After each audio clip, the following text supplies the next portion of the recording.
Ele está no meio de nós. Proclamação do Evangelho de Jesus Cristo segundo Mateus. Glória a vós, Senhor. Ao saber que João tinha sido preso, Jesus voltou para a Galiléia, deixou Nazaré e foi morar em Cafarnaum, que fica às margens do mar da Galiléia, no território de Zabulon e Neftali, para se cumprir o que foi dito pelo profeta Isaías: terra de Zabulon, terra de Neftali, caminho do mar, região do outro lado do Jordão, Galiléia dos pagãos. O povo que vivia nas trevas viu uma grande luz, e para os que viviam na região escura da morte brilhou uma luz. Daí em diante Jesus começou a pregar, dizendo: convertei-vos, porque o reino dos céus está próximo. Quando Jesus andava à beira do mar da Galiléia, viu dois irmãos, Simão, chamado Pedro, e seu irmão André. Estavam lançando a rede ao mar, pois eram pescadores.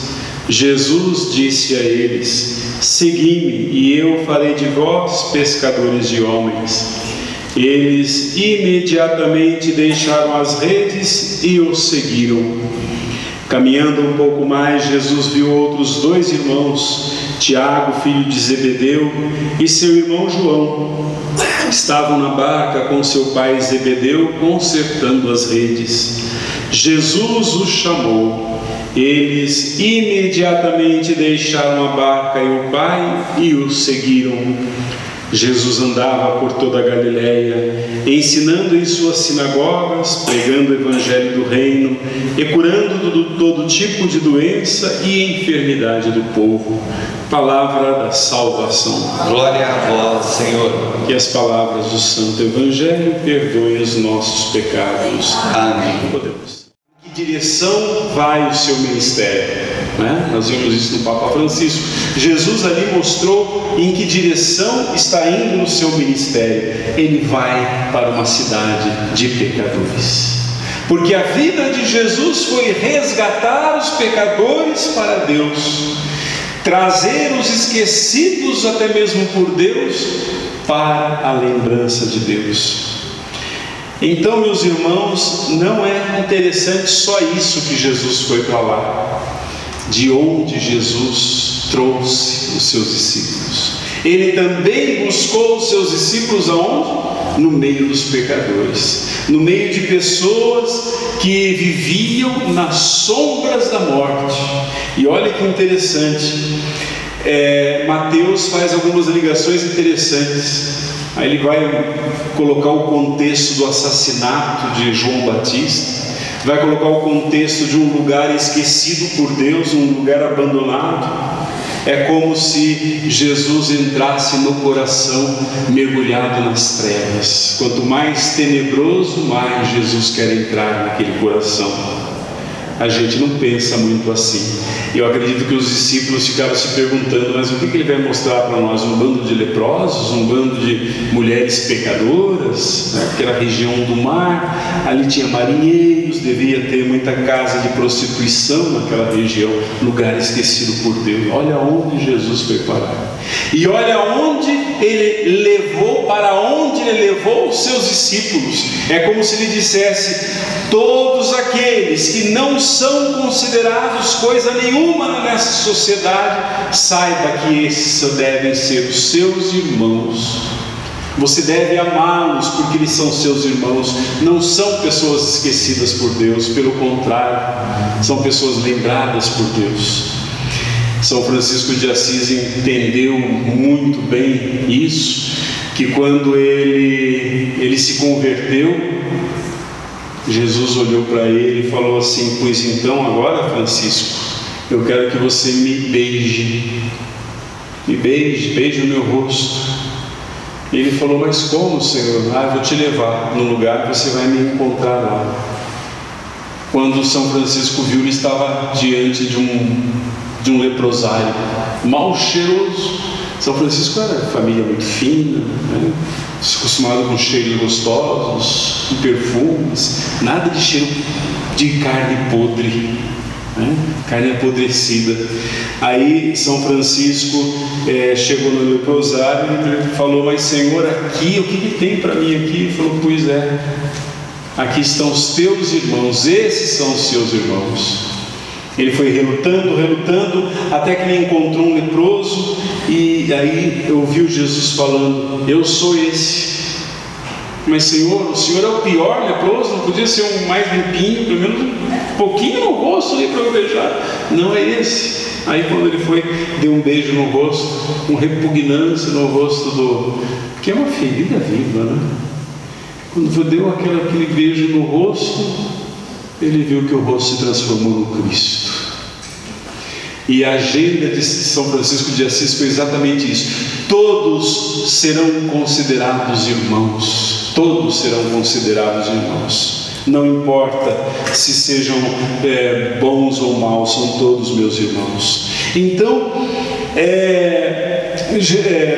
Mateus nos mostra que Jesus quer levar os seus discípulos a terem uma experiência de transformação no meio de uma região pagã, de uma região pecadora. E olhando para o mundo de hoje, meus irmãos, nós somos obrigados a pensar que esse nosso mundo é esse mundo de trevas, que esse nosso mundo parece sofrer de uma doença incurável, parece que não tem cura para as pessoas que vivem nesse mundo. Há 2 semanas, 3 semanas atrás, um homem fechou a sua casa com a mulher, os 3 filhos, e botou fogo, queimou todo mundo.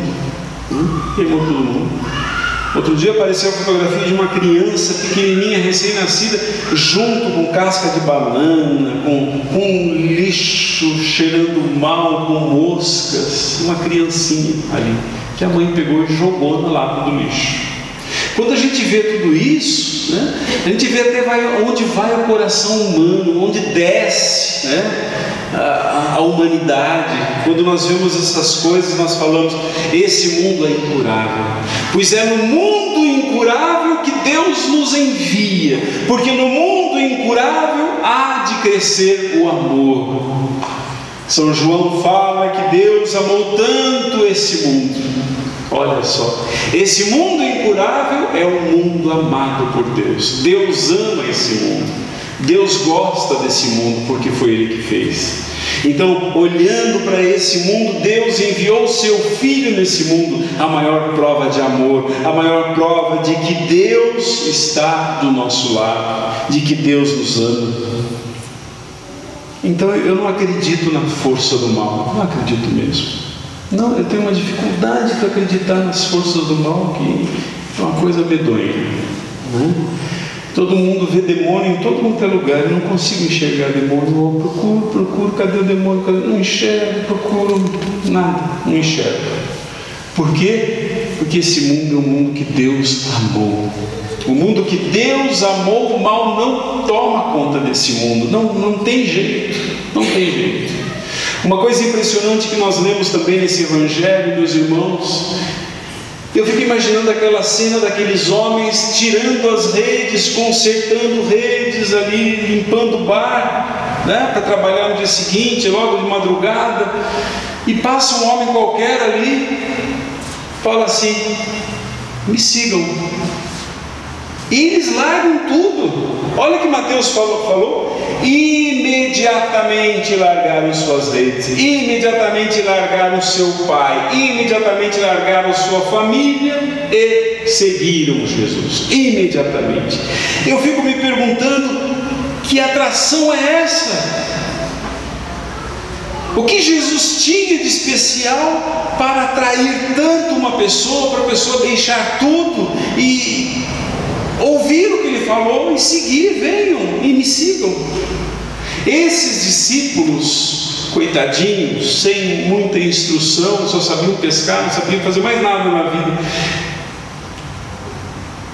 Imagina se eles soubessem que eles virariam o mundo de ponta cabeça, e que o mundo inteiro seria chamado de cristão por causa deles, desses 12 homens que Jesus tirou lá do fim do mundo, do lugar esquecido por Deus. Imagine esses homens sendo o que foram. Meus irmãos, ser discípulo de Jesus hoje não é diferente do que ontem. Cristo passa na nossa vida e diz a mesma coisa: siga-me. E eu sigo. Jesus não importa, sabe? Ele não quer saber se você se considera cristão. Isso não importa. Hoje, mais do que nunca, nós temos que ser discípulos. Eu vejo tanta gente falando que é cristão aí e fazendo absurdos. A gente vê pela televisão, a gente vê em todos os lugares, tanta coisa absurda. Pessoas se denominando bispos e apóstolos e se autodenominando, mas Jesus não veio procurar essas pessoas, veio procurar discípulos. Discípulos. O que é discípulo? O discípulo tem duas características. A primeira, ele tem intimidade com o seu mestre. O discípulo é aquele que tem intimidade com o seu mestre. Em segundo lugar, o discípulo é aquele que anda nos caminhos que anda o seu mestre, o mesmo caminho. Jesus, então, meus irmãos, quer ensinar também uma terceira coisa: o discípulo é aquele que entra nos caminhos mais perdidos da história, os lugares mais escabrosos da história. É lá que o discípulo deve ir. É interessante que Jesus falou: venham, eles foram, e eles fizeram o quê? Abandonaram tudo, deixaram tudo para trás. Jesus acho que pega mais leve conosco. Ele não quer que você abandone sua família. Tem gente que estava pensando assim: ai, que bom, vou abandonar minha família, não aguento mais a minha família. Não é verdade. Ele não quer que você abandone sua família. Ele não quer que você deixe o seu barco, mas Ele quer que você deixe alguma coisa. Toda vez que nós vamos seguir Jesus Cristo, nós temos que abandonar alguma coisa para segui-lo. Nós temos que abandonar alguma coisa para poder acompanhar o Cristo. E então há sempre uma parte dentro de nós que precisa ser entregue, ser submetida à vontade do Cristo. Não, mas nós queremos uma religião segundo a nossa vontade. A gente vai a hora que quer, a gente vai o dia que quer, a gente quer uma religião que não nos comprometa muito, que é só sentar no banco, não precisa fazer mais nada. Essa religião Jesus não quer. Jesus não quer. É hora, meus irmãos, de deixarmos as nossas redes. É hora de ter palavras de luz para um povo que vive na escuridão.